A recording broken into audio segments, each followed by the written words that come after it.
one which is highly engaged and very productive, and work actually is a pleasure.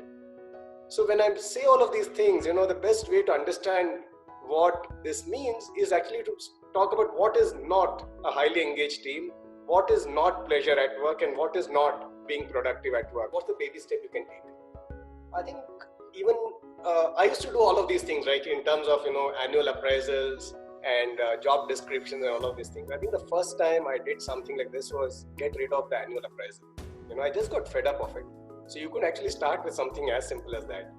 And the next thing I did was, when somebody came saying that, hey, time for annual increments and so on, I just said, why don't we just figure it out, and especially start from the top. So when the senior person came to me, I said, I think you know the numbers, you have the data, you know what's working, what's not working, you also know your contribution.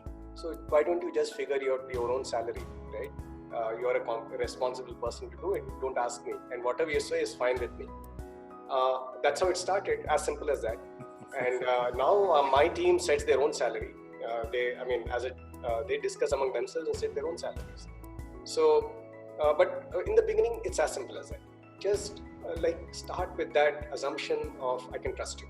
In a startup scenario, the entrepreneur's vision, their internal drives is what essentially creates the organization, right? Very much so. And as an entrepreneur, the founding team, what you believe in, you need to be so articulate about it that you attract the kind of people who believe in what you believe. So it's very important to create that. Okay, be very, very, your personal drive, the personal conviction about what's happening, that's the anchor. That is the anchor around which the whole organization gets built. So yes, coming from that angle of visionary, yes, it is the entrepreneur, especially in a startup, the whole thing gets built around that. However, once you reach a particular stage, right, you have a team and so on, so the purpose is the same. So then what happens is, you, as an entrepreneur, you need to transcend it. Then you say, the organization is different from me. Organization has its own life. Okay, so organization has its own purpose. And you embed that purpose so strong in the organization that the rest of the team will make it happen.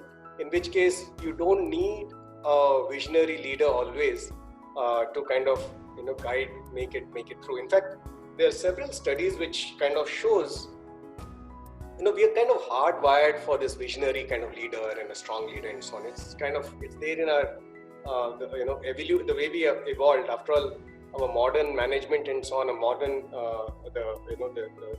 most of our human existence has been in the jungles and in the fighting and so on and so forth. So we're kind of hardwired for a strong leader and a strong and the leader is everything kind of a thing. So it's interesting.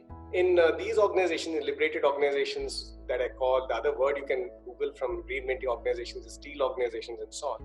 It's very interesting. What people say is, you need a dictator in the beginning to create a culture like this.